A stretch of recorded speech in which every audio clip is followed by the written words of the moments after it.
Madam, ఈ రోజుల్లో చూసుకుంటే అక్రమ సంబంధాలు ఎక్కువైపోయాయి. అక్రమ సంబంధాలు పెరిగిపోవటానికి భార్యాభర్తల మధ్య ఉండే అండర్‌స్టాండింగ్ తగ్గడం వల్లే అంటారా? సమాజంలో జరిగే ఈ పరిస్థితుల ప్రభావం అంటారా? కుటుంబ వ్యవస్థ విచ్ఛిన్నం అవ్వటం, ఫెయిల్యూర్, ఫ్యామిలీస్ ఫెయిల్యూర్ ఎలా అంటారేమో. ఇంతకుముందు ఏమయ్యేది అనంటే, ఒక ఊరిలో ఉన్నటువంటి కుటుంబము ఆ చదువు సంధ్య అన్నీ అక్కడే ఉండే. ఒకవేళ ఉద్యోగం ఎత్తుక్కోవాల్సి వస్తే ఆ పక్క ఊరో లేకపోతే గవర్నమెంట్ ఉద్యోగం అయితే దూరమో వెళ్ళేవాళ్ళు. ఆ కుటుంబం తరతరాల గురించి ఆ ఊర్లో ఒక చరిత్ర ఉండేది. అలాగే వాళ్ళ పిల్లలు ఎక్కడ ఏం చేస్తున్నారు అనేది ఆ ఊర్లో ఉన్నటువంటి ప్రతి ఒక్కళ్ళు సీసీ కెమెరాలే. వీళ్ళు ఎక్కడ ఏం చేస్తున్నారు, అరే వీడు మన పలానా రామయ్య కొడుకు కదా, లేకపోతే మన సీతమ్మ మేనగోళ్ళు కదా, లేకపోతే పలానా వాళ్ళు కదా, అరే ఈడేంద్ర ఇక్కడ కూర్చున్నాడు, ఈ పిల్లేంద్ర వాడితో సినిమాకి వెళ్తుంది, ఈ పిల్లేంట్రా అట్ట మాట్లాడుతుంది, లేకపోతే ఈ ఏంట్రా ఇట్లా జరుగుతున్నాయి, ఇమ్మీడియట్గా ఆ వార్తలన్నీ ఇంటికి వచ్చేసాయి. ఇంటి దగ్గర బడిత పూజ రెడీగా ఉండేది. ఇప్పుడు ఏమైంది, మనం ఎదిగాం. దేంట్లో ఎదిగాము? దేంట్లో ఎదిగామంటే నేల విడిచి సాము చేయడంలో ఎదిగాం. ఇంతకుముందు నేల మీద సాము చేసి పంటలు పండించి సృష్టిగా ఆరోగ్యకరమైన తిని ఆరోగ్యవంతమైన ఆలోచనలతోటి పడుకొని ఆరోగ్యకరంగా ఉన్న దాంట్లో సంతృప్తిగా బ్రతికేటటువంటి సిచ్యుయేషన్లో ఉన్నాం. ఇప్పుడు ఏం చేసాము, నేల విడిచి సాము చేస్తున్నాం. అంటే ఏంటి, విదేశాలకు ఎగిరిపోతున్నాము. అక్కడ అవకాశాలు మనకున్నాయి, లేవని అనట్లా, మా పిల్లలు కూడా విదేశాల్లోనే ఉన్నారు. కానీ నేను పెట్టిన రెస్ట్రిక్షన్ ఏంటి అనంటే, మీరు చదువుల కోసం వెళ్తారా వెళ్ళండి, ఉద్యోగం కోసం వెళ్తారా అది కూడా వెళ్ళండి, కానీ కొంత టైం మాత్రమే పెట్టుకోండి, తర్వాత మీరు వెనక్కి తిరిగి రావాల్సిందే, ఈ దేశంలో ఉండాల్సిందే, ఈ కుటుంబంలో ఉండాల్సిందే, తల్లిదండ్రుల్ని చూసుకోవాల్సిందే. తల్లిదండ్రులు కని అవతల పారేసింది నీ ఇష్టం వచ్చినట్టు బ్రతుకు నువ్వు బ్రతకమని కాదు. ఇది ఒక కుటుంబ వ్యవస్థ, ఈ వ్యవస్థ నుంచి నువ్వు పుట్టావు, అంతేగాని ఎక్కడి నుంచి ఊడి పడలేదు నీ ఇష్టం వచ్చినట్టు బ్రతకడానికి. You should follow that. నువ్వు చేసే కంపెనీలో వాడు పెట్టే రూల్స్నే ఫాలో అవుతున్నా నువ్వు నీ దేశానికి సంబంధించిన సంస్కృతిని, నీ కుటుంబ వ్యవస్థకి సంబంధించినటువంటి సంప్రదాయాల్ని ఎందుకు వదిలేస్తున్నావు? ఏ రూల్ అంటే అక్కడ రూల్ కనుక క్రాస్ అయ్యాడంటే వాడు పీకేస్తాడు. ఇక్కడ పీకేసేటటువంటి వ్యవస్థ లేదు కాబట్టి ఇష్టం వచ్చినటువంటి ధోరణిలోకి జనం వెళ్ళిపోతున్నారు. ఇవాళ ప్రతి ఒక్కడు కూడా వెనకటికి ఎవరైనా ఆలోచించే వాళ్ళు ఏంటంటే తరతరాలు ఎలా ఉండాలి అనేటటువంటిది ఆలోచించి తరతరాలకి వాళ్ళొక వృత్తినో లేకపోతే వాళ్ళొక ఆస్తినో లేకపోతే వాళ్ళొక ఆ కుటుంబానికి సంబంధించినటువంటి ఒక మంచి వృత్తిని వాళ్ళు వదిలేసి వెళ్ళేవాళ్ళు. బట్ ఇప్పుడు ఏమవుతుందంటే తరాలు తనం గడవడం మానేసేసి దినం గడిస్తే చాలు అనేటటువంటి సిచ్యుయేషన్కి ఈరోజు జనం వచ్చేసారు.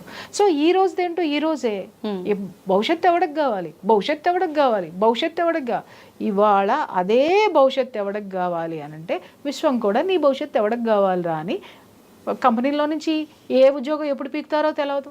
గవర్నమెంట్ ఉద్యోగం అంటే ఒకప్పుడు చాలా, ఇప్పుడు చాలా దాని ఏమంటారు లీస్ట్ క్యాడర్లో తీసుకుంటున్నారు. కానీ వాడంత అదృష్టవంతుడు ప్రపంచంలో లేడు, నేను ఫీల్ అవుతాను. అది వాళ్ళు కూడా ఫీల్ అవుతున్నారో లేదో నాకైతే తెలీదు. రెండోది ఏంటి అనంటే డబ్బు డబ్బు డబ్బు డబ్బు. ఇవాళ కొంతకాలం వెనక్కి వెళ్ళి చూస్తే ఏమవుతుందంటే ఊర్లో ఎవరో కామందికి ఒక కారు ఉండేది, ఊరు మొత్తానికి కలిపితే ఓ ఫోన్ ఉండేది. ఇవాళ పసిపిల్లలకు కూడా ఫోన్లు వచ్చేసినాయి, పిల్లల్ని స్కూల్కి పంపడానికి కూడా స్పెషల్ కార్లు వచ్చేసినాయి. ఇవాళ ఒకప్పుడు నేను మా ఇంటికి వెళ్ళాలి అనంటే 2-3 కార్లు ఉండేయేమో. ఇప్పుడు వెళ్ళాలి అనంటే నా కారు వెళ్ళడానికి అసలు అక్కడ ప్లేస్ లేదు.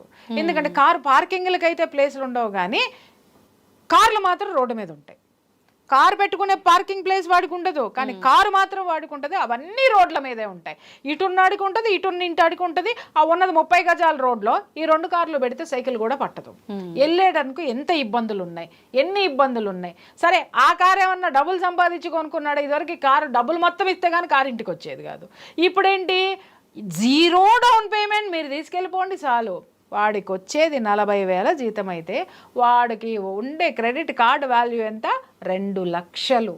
అంటే సంపాదించే జీతం కంటే 5 రెట్లు వాడు ఖర్చు చేస్తాడు. ఖర్చు కాదమ్మా, వాడు సంకరాకిపోయాడు అన్నమాట. అప్పు కాదు, ఇంక వాడి మనశ్శాంతి లేదు. ఎందుకు, ఇక వాడు దేశం గురించి ఏం ఆలోచిస్తాడు, కుటుంబం గురించి ఏం ఆలోచిస్తాడు, యూట్యూబుల గురించి ఏం ఆలోచిస్తాడు, నీ గురించి ఏం ఆలోచిస్తాడు, మానభంగాల గురించి ఏం ఆలోచిస్తాడు, హత్యల గురించి ఏం ఆలోచిస్తాడు, దోపిడీల గురించి ఏం ఆలోచిస్తాడు, నేను ఓటు ఎవడికి వేయాలో ఏం ఆలోచిస్తాడు. ప్రపంచం ఎవరు రాసుకున్నారు ఈ రాత? ప్రపంచం రాయలా, గ్లోబలైజేషన్ రాయలా, నీకు నువ్వు రాసుకున్నావు, నాకు నేను రాసుకున్నాను. ఎందుకంటే ఈజీ ఆన్ మనీ ఏముందా అనేది జనం వెతుకుతున్నారు. క్రెడిట్ కార్డులే ఒక ఒక 2 నెలలు ఎక్కడైనా ఉద్యోగం చేస్తే ఒక క్రెడిట్ కార్డు వచ్చేస్తుంది, అప్పు దొరికిపోయింది, ఏదైనా చేసేద్దాం మనం. ప్రతి ఒక్కళ్ళు అప్పులు అప్పులు అప్పులు అప్పుల మీద వాళ్ళ దేశం నిండిపోయింది తప్ప ఆదాయం ఉన్నటువంటి వాళ్ళు ఎవరు, వచ్చిన ఆదాయంలో సంతృప్తిగా బ్రతికే వాళ్ళు ఎవరు? నేను నిజంగా చెప్తున్నాను కదా, ఇవాళ చూస్తే నాకంటే చిన్న పిల్లలు, నాకంటే ఖరీదైనటువంటి కార్లు వాడుతున్నారు. నాకు అర్థం కాదు, ఎక్కడి నుంచి వస్తున్నాయి వీళ్ళకి కార్లు, అర్థం కాదు. ఏం చేస్తున్నారు వీళ్ళు? ఈజీ ఆన్ మనీ అంటే ప్రతి ఒక్కడు కూడా విలువలకి తిలోదకాలు ఇచ్చేశాడు.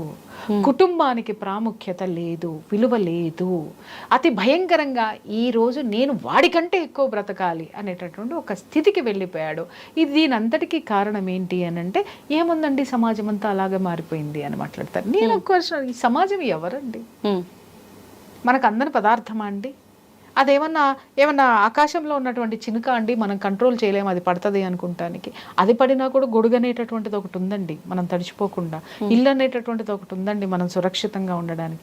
అలాగే ఎన్ని మనకు ఆకర్షణీయమైనటువంటివి వచ్చినా మన కంట్రోల్ మనకుంది.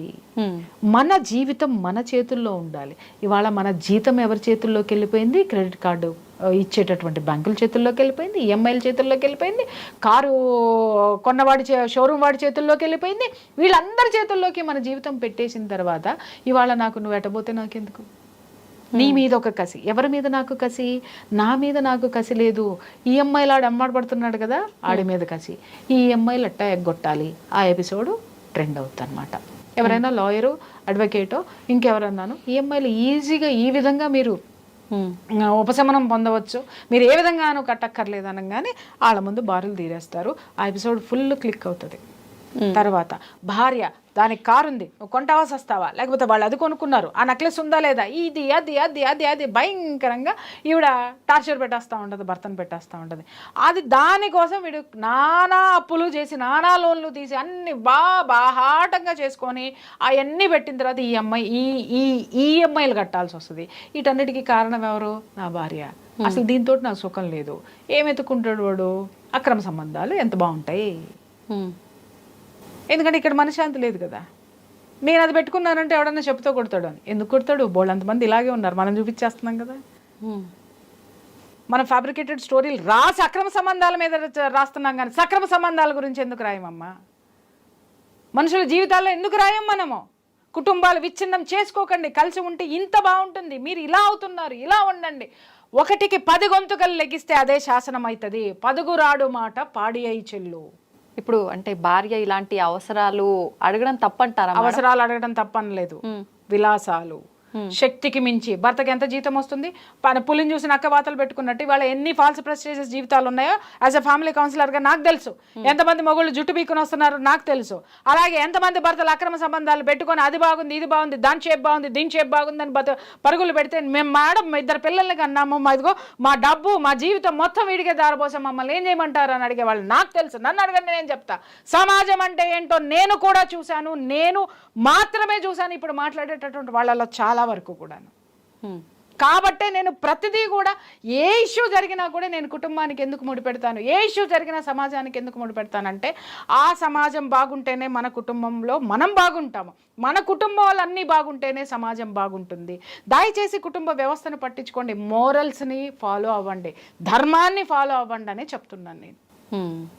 ఇటువంటి రిలేషన్స్ వల్ల పిల్లలపై ఎటువంటి ప్రభావం పడే అవకాశం ఉంది? ఇప్పుడు మా అమ్మాయి నిన్న చెప్తుంది, ఎవరో మా ఇంటికి వచ్చి స్కూల్స్ గురించి అడిగారు, ఒక 4 స్కూల్స్ చెప్తే ఈ స్కూల్లో జాయిన్ చేస్తారనంటే, అమ్మ 8th క్లాస్ నుంచే బాయ్ ఫ్రెండ్స్ రెడీగా ఉన్నారమ్మా అనేసి ఇంకొక స్కూల్ పేరు చెప్పింది. వాళ్ళ అమ్మ ఆ స్కూల్లో 4th class eligibility, boy friend girl ఫ్రెండ్కి. ఇంకా అనకండి, చెప్పేశాను నేను సమాధానం. ఏది ఏ విధమైనటువంటి ప్రభావం చూపిస్తున్నాయి, ఈ సబ్జెక్టులు మాట్లాడండి. మన పిల్లలు పక్కదోవ పడుతున్నారమ్మా, ఆ పిల్లల్ని ఇలా పెంచండి, ఇవి చూపించకండి, ఈ ట్యాబులు పెట్టకండి, మీరు ఉండండి. ఈరోజు ఇంట్లో 2 కష్టపడితే కానీ ఇల్లు వెళ్ళదు, ఇది వాస్తవం, నేను ఒప్పుకుంటా.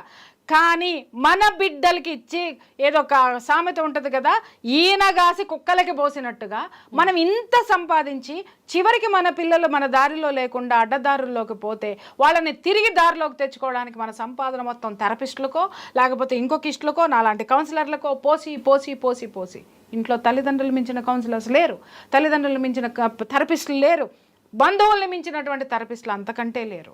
వీళ్ళని మనం వదిలేసేసి నేల విడిచి సామన్నాను ఇందాక, అందుకే మన యొక్క కుటుంబ బంధాలని వదిలేసాము, సామాజిక బాధ్యతల్ని వదిలేసాము, దేశం పట్ల మనకు ఉండాల్సినటువంటి ప్రేమని గౌరవాన్ని భక్తిని వదిలేసాము.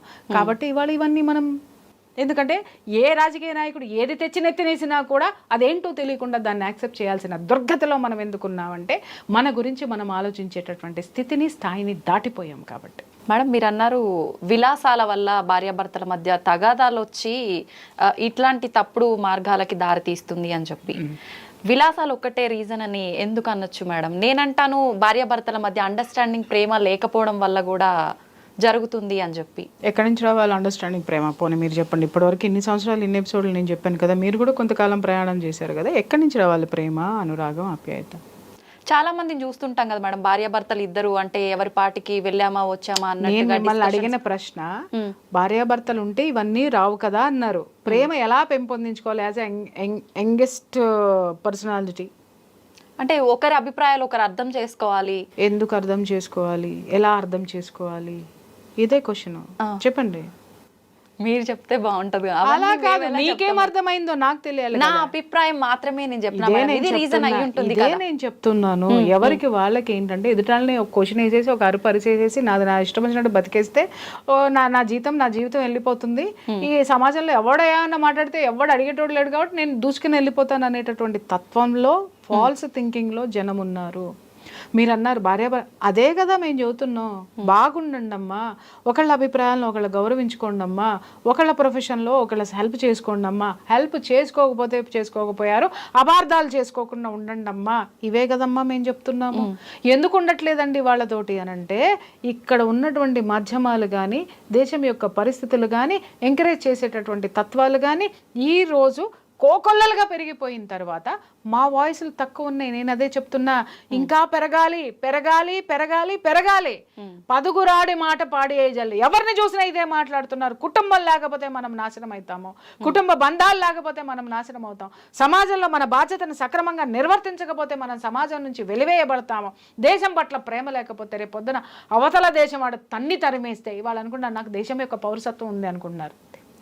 నేను చెప్తున్నా, ఇవాళ చాలా మంది మన స్టూడెంట్స్ మీద అఘాయిత్యాలు జరుగుతున్నాయి. విదేశాల్లో ఉన్నాడు, ఎందుకు అఘాయిత్యాలు జరుగుతున్నాయి చెప్పండి?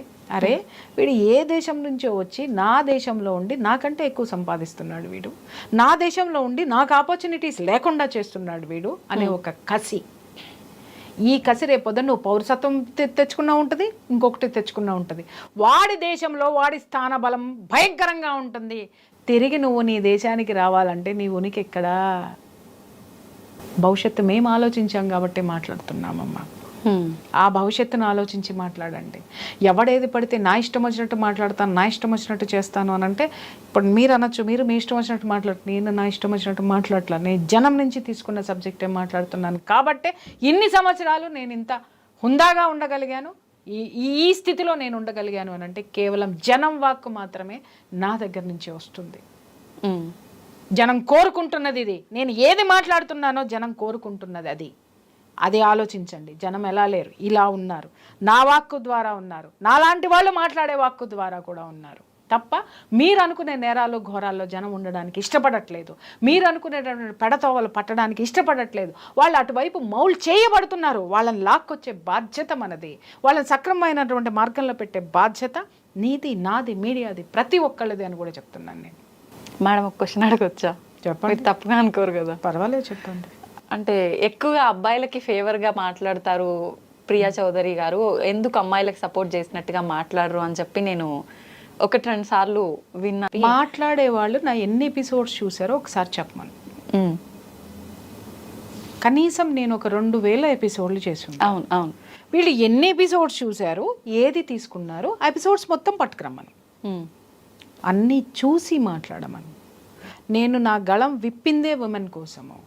ఇవాళ మగవాడి ఫేవర్ నేను ఎందుకు మాట్లాడుతున్నానంటే కుటుంబంలో వాడు కూడా ఒకడే. అవును, వాడు సరిగ్గా ఉంటేనే, వాడిని కూడా పట్టించుకుంటేనే ఈమె సుఖంగా ఉంటుంది. వాడు మనిషి కాదా? వాళ్ళకి బాధలు ఉండవా? వాళ్ళకి కష్టాలు ఉండవా? ఇంకో ఐఎమ్ నాట్ ఎ ఫెమినిస్ట్ అండి. ఫెమినిజం అంటే ఏంటి? నన్ను నేను బలపరచుకోవడం, ఏం చేసినా బలపరచుకోవడం కాదు. దయచేసి నేను చెప్తున్నా, నేను చేసేటటువంటి నా యాటిట్యూడ్ని కానీ అది కూడా సమాజంలో నేను ఏ విధంగా ఎదగాలకి కనపడలేదమ్మా. ఒకసారి వెతుక్కోమని చెప్పమ్మా, వెతుక్కొని మాట్లాడమని చెప్పు. ఆడదాని కన్నీటి గురించి మాట్లాడినటువంటి ఎపిసోడ్స్ ఎక్కువ ఉన్నాయి అని అంటే నావే.